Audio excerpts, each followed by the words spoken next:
នេះគឺជាអង្គប់សម្រាប់វាយដីដែលប្រើដោយម៉ាស៊ីនគោយន្តបើសិនជាអ្នកទាំងអស់គ្នាពេញចិត្តក៏ដូចជាស្រឡាញ់កុំភ្លេចនឹងទស្សនានៅវីដេអូនេះមួយផងណានៅខាងមុខនេះគឺមានវីដេអូពេញតែម្ដងពីសកម្មភាពយើងវាយគប់ដីណាហើយគោយន្តយើងត្រៀមដាក់កង់ដែកវាយកង់12ហើយនេះជាគប់វាយដីដែលយើងយកមកពីឆ្នាំតែមិញវាយបានមករដូវហើយយើងក៏ឥឡូវចាប់តាមចុះវិញទៀតឥឡូវពងរៀបចំហើយអ្នកគ្នាហើយគប់នេះដែរយើងយកមកពីខាងស្រុកមងរស័យខេត្តបាត់ដំបងយើងតែម្ដងអ្នកគ្នាហ្នឹងហើយចាំតិចទៀតចាំនឹងប្រាប់ទីតាំងកន្លែងតែម្ដងមកហើយជាមួយនឹងឈ្មោះជាងហើយនេះគឺជាកូនសោសម្រាប់ប្រឡងហើយនឹងហើយវ៉ាន់ណា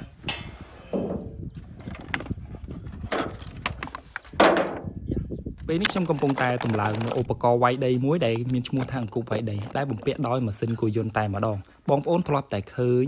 បាទអង្គប់វាយដីដោយប្រើតាក់ទ្រឥឡូវនេះខ្ញុំមកបង្ហាញអំពីអង្គប់វាយដីដោយប្រើម៉ាស៊ីនគោយន្តគូបតាយើងនេះតែម្ដងអ្នកទាំងអស់គ្នាគណៈពេលនេះខ្ញុំកំពុងតែរៀបចំក៏ដូចជាបាទតម្លើងហើយដោយសារតែមូលហេតុមួយរយៈឆ្នាំតែមិញដោយសារតែមានការលំបាកក្នុងការបាទវាយដីបាទដោយសារតែយើងព្រោះលើកទី1យើងភ្ជួរព្រោះដីហុយធម្មតាចំណែកលើកទី2យើងត្រូវការវាយកញ្ច្រាំងអញ្ចឹងទៅមានការលំបាកត្រាក់ទ័រចូលទៅ1 2ហើយនៅតែវាយជាប់អញ្ចឹងទៅមានការល្អអួលច្រើនខ្ញុំក៏នឹកឃើញថាទៅរកអង្គប់វាយដីបាទចំណែកអង្គប់វាយដីនេះទៀតខ្ញុំបានទៅយកនឹងទៅជាវពីជាងបាទមួយកន្លែងដែលគាត់នៅស្រុកមងឬស័យខេត្តបាត់ដំបងយ៉ាងតែម្ដងដែលគាត់ទីតាំងរបស់គាត់នៅទល់មុខអនុវិទ្យាល័យម្រេះព្រៅតែម្ដងបាទបងជាងបើសិនជាបងឃើញវីដេអូនេះបងកុំភ្លេច comment ក៏ដូចជាបាទដាក់page បងខាងក្រោម comment ខ្ញុំផងបាទដោយសារតែមួយរយៈមិនសូវជាបានតាក់ទងទៅបងបាទអធិស្ឋានផងនឹងពុកម៉ែបងប្អូនវាពិតជាមានការងាយស្រួលមែនទេណាក្នុងការប្រើប្រាស់គឺថាវាយដីបានល្អមែនទេថ្ងៃនេះខ្ញុំវាយដីដោយសារតែត្រាក់ទ័រយើងភ្ជួរហើយ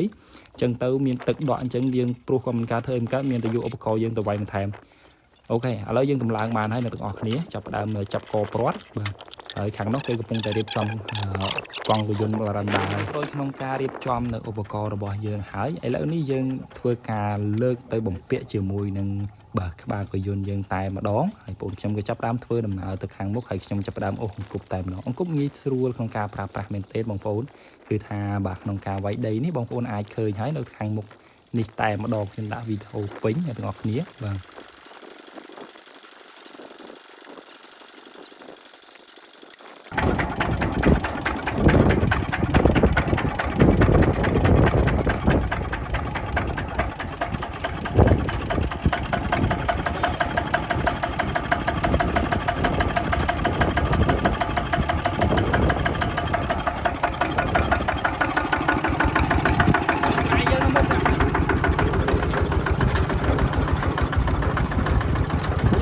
នៅផ្លែស្រែ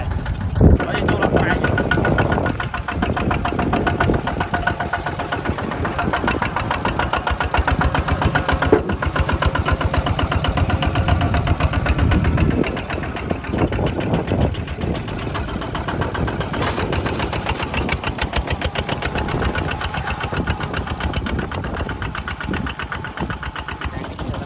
្លាក់ទៅក្រោមហ្នឹងធ្លាក់ទៅក្រោមឲ្យវាទប់ដី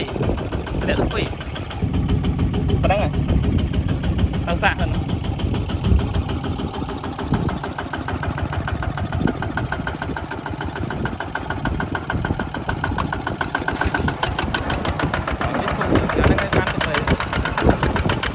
ចាប់មក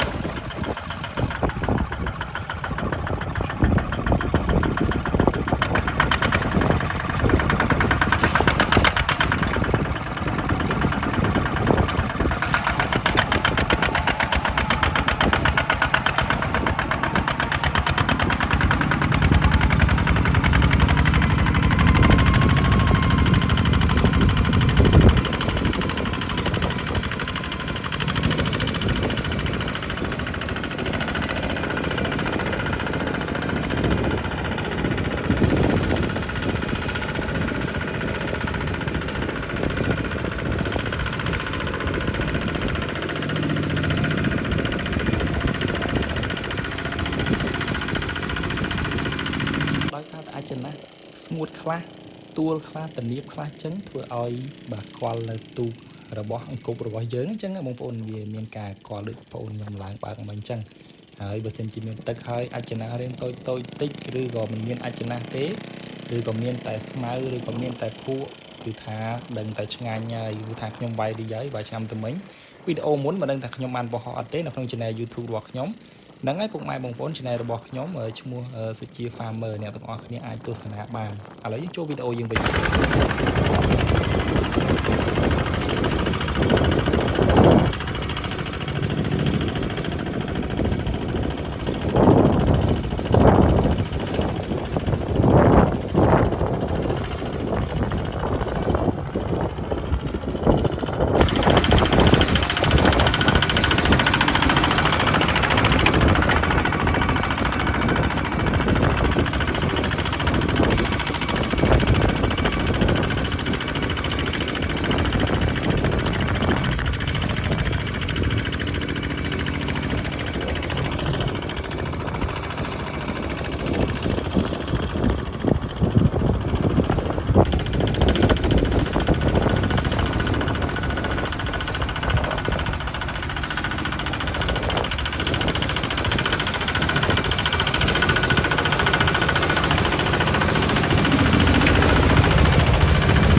អូខេអ្នកទាំងអស់គ្នាឥឡូវយើងវាយ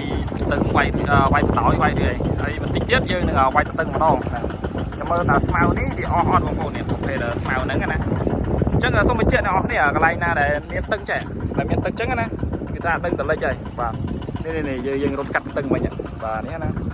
ហើយនេះនៅលើគោកប្រហែលជាវាយអត់ងាយចប់ទេបាទដោយសារវាអត់មានទឹកណាហើយវាយន្តយើងបាទស្មូសហើយហ្នឹងហើយបងប្អូនតិចទៀតយើងចាំមើលសកម្មភាពដែលយើងវាយទៅតឹងណាដោយសារតែខ្ញុំកាមេរ៉ាមែនខ្ញុំមិនឡៃរវល់នោះដើរទៅរួយគេនោះខ្នល់ក្បាំងដើមឈើបាទនេះថតទៅចំពេកក្បាំងតែម្ដងអូខេហ្នឹងហើយចាំពេកគាត់មកចាំមើលខ្ញុំវាយទៅតឹងឲ្យមើលឥឡូវយើងវាយបដាសិនទៅចាំកាមេរ៉ាយើងមកចាំឲ្យគាត់ថតយើងទៅអូខេបងប្អូនឥឡូវយើងវាយគុំដល់ហើយឥឡូវយើងវាយទៅវាឲ្យមកល្អ អូ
កម្មភាពតែយើងហើយណាអ្នកគ្នាបាទនេះយើងវាយហើយហើយនេះលទ្ធផលដែលយើងវាយរួចហើយយើងទៅមើលទាំងអស់គ្នាបងប្អូននេះពីជើងវាយមិញយើងវាយទៅតឹងវាយបដោយឥឡូវយើងវាយទៅតឹងវិញខាងនោះកន្លែងណាទីទួលបងប្អូនបាទតែឃើញតាណាទីទួលនេះទួលអញ្ចឹងណាបាទទីទួលនឹងតែស្មៅហើយអូខេហ្នឹងហើយវីដេអូយើងមានតែប៉ុណ្្នឹងហើយនេះបើសិនជាចង់បានឬក៏ស្រឡាញ់ប្រភេទគប់បែបនេះអ្នកនរអាចតាក់ទងមកខ្ញុំបានឬក៏ទៅតាក់ទងជាងផែនបាទតែគាត់នៅមុខបាទសាលាអនុវិទ្យាល័យម្រះប្រៅនៅស្រុកមោងឫស្សីតែម្ដងបាទនៅខេត្តបាត់ដំបងច្រឡំអធិស្ឋាននៅស្រុកមោងឫស្សីបាទទល់មុខនឹងសាលាអនុវិទ្យាល័យម្រះប្រៅនៅទល់មុខតែម្ដងបាទជាងណាកាលដែលខ្ញុំទៅយកបាទយកពេលមួយឆ្នាំហើយដែលខ្ញុំទៅយកបាទថាខែនេះមានលិចទឹកលិចអីចឹងណាព្យួរអត់កើតឬក៏ត្រាក់វាយអត់កើតបាទអញ្ចឹងអាចមានគប់ពយន្តយើងបដោះសន់បានដោយសារតែបាទក្នុងនេះត្រាក់ចូលវាយ2 ដងហើយវាថាជាប់បាទអញ្ចឹងទៅយើងពិបាកយើងយកគប់ពយន្តវាយតែម្ដងអូខេ